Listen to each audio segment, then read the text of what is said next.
ممكن كلمة واحدة، دعاء واحد بس يقلب حياتنا كلها ويعيد تشكيل الواقع بتاعنا بالكامل. فكرة ممكن تبان غريبة شوية صح؟ بس النهاردة هنشوف مع بعض ازاي ده حقيقي وبيحصل. هنمشي في رحلة كده من أول قصص غيرت وش التاريخ لحد ما نوصل لأحدث أبحاث المخ والأعصاب اللي بتأكد الكلام ده. بصوا، تخيلوا معايا المشهد ده. أهل الكهف خلاص، الدنيا مقفلة في وشهم من كل حتة، في قلب الضلمة ومفيش أي باب مفتوح. في اللحظة دي ما كانش في إيدهم أي سلاح غير كلمة. والله مجرد دعاء واحد بس قالوه وهم كلهم يقين. ربنا آتنا من لدنك رحمة وهيئ لنا من أمرنا رشدا. الدعاء ده يا جماعة مش بس غير مصيرهم، لأ، ده ربنا سبحانه وتعالى خلده في صورة كاملة بنقراها كلنا عشان يفضل درس لينا لحد يوم القيامة. ولو بصينا على التاريخ هنلاقيه مليان باللحظات دي، لحظات فاصلة الموازين فيها اتقلبت بالكامل بسبب كلمة واحدة بس. كلمة ممكن تبني حضارة وكلمة تانية ممكن تهد كل حاجة اتبنت. يعني شوفوا مثلا قوة الكلمة في المواقف دي. أم مريم عليها السلام لما دعت وقالت: رب إني نذرت لك ما في بطني محررة. الكلمة دي، الدعاء ده، صنع تاريخ أمة كاملة. وعلى الناحية التانية خالص، شوفوا كلمة بسيطة جدا السيدة عائشة قالتها في حق السيدة صفية. سيدنا النبي قال عنها إيه؟ قال: لقد قلت كلمة لو مزجت بماء البحر لمزجته. يا الله، تخيلوا قوة الكلمة. وحتى في قصة الأسير اللي قال لسيده جملة واحدة بس: أتعاقب من ليس له شفيع عندك غيرك؟ بكلمتين تلاتة أخد حريته في نفس اللحظة. طيب، الموضوع مش بس قصص من التاريخ أو روحانيات وخلاص، لا، العلم الحديث كمان عنده تفسير مادي وملموس جدا لتأثير الكلمات ده علينا.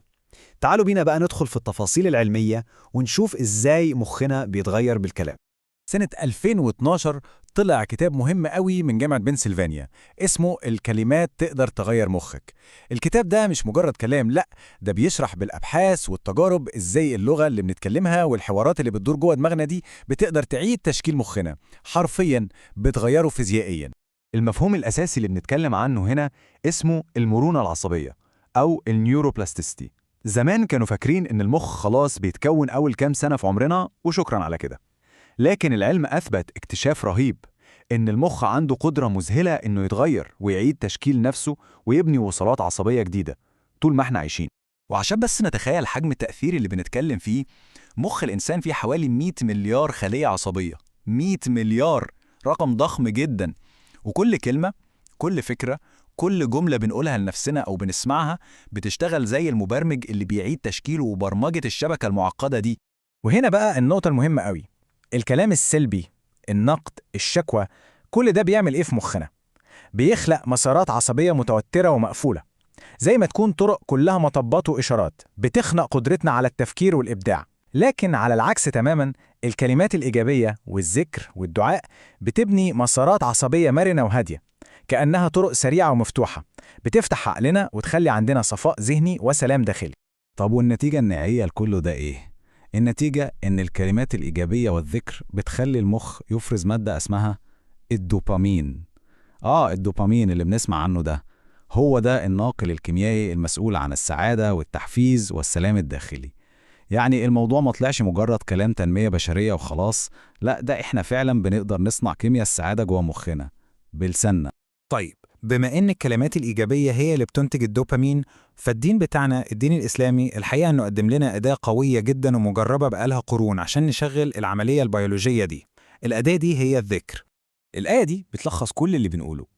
ألم يأن للذين آمنوا أن تخشع قلوبهم ألم يأن للذين آمنوا أن تخشع قلوبهم لذكر الله وما نزل من الحق.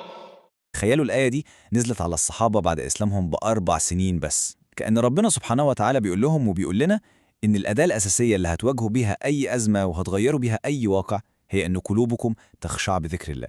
وشوفوا بقى عظمة المكافأة على فعل بسيط زي ده. يعني سيدنا النبي صلى الله عليه وسلم بيقول إيه؟ من صلى علي صلاة واحدة صلى الله عليه 10 صلوات وحطت عنه 10 خطيئات ورفعت له 10 درجات.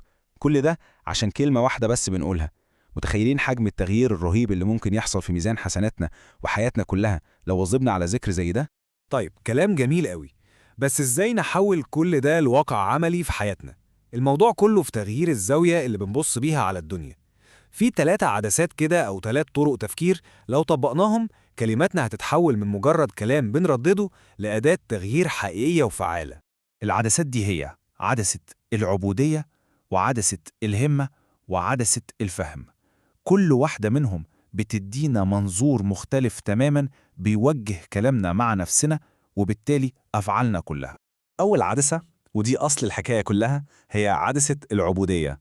يعني إيه؟ يعني نشوف كل كلمة وكل فعل بنعمله من منظور إننا في الأول والآخر عباد لله. فلما نيجي نذكره بقلب مفتقر ومحتاج ليه. ولما ندعي وإحنا على يقين تام إن هو الوحيد اللي في إيده كل حاجة. المنظور ده لوحده بيحررنا من القلق والخوف، وبيخلي كل حاجة بنعملها ليها معنى أعمق بكتير. نيجي بقى لعدسة الهمة، وعشان نفهمها مفيش أحسن من قصة الإمام أبو حاتم الرازي. اسمعوا الحكاية دي. الراجل ده بدأ رحلته عشان يطلب العلم وهو عنده 20 سنة. فضل ماشي على رجليه 7 سنين، قطع فيهم أكتر من 6000 كيلومتر. متخيلين؟ سافر من البحرين لمصر ومن مصر للشام، كل ده ماشي على رجليه. هي دي الهمة العالية اللي بيصنعها الإيمان والهدف الواضح. وآخر عدسة معانا هي عدسة الفهم. فكروا فيها كده معايا.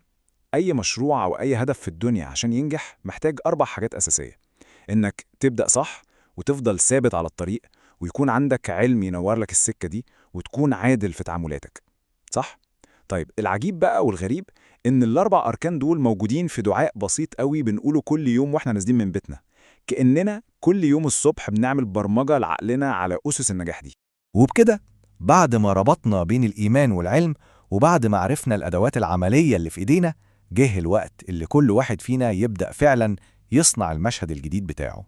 السؤال اللي بدأنا بيه بيرجع تاني، بس المرة دي موجه لكل واحد فينا بشكل شخصي جدا. إيه هي الكلمة اللي هتغير المشهد بتاعك؟ إيه هو الدعاء أو الذكر اللي هيكون هو نقطة التحول في حياتك؟ في النهاية خلونا دايما فاكرين إن كل تغيير عظيم حصل في التاريخ وكل تحول جذري حصل في حياة أي إنسان بدأ بكلمة. كلمة إيمان، كلمة أمل، كلمة دعاء.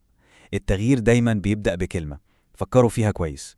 ميعادنا بكرة الساعة 6 في حلقة جديدة من 6. ما تتأخروش.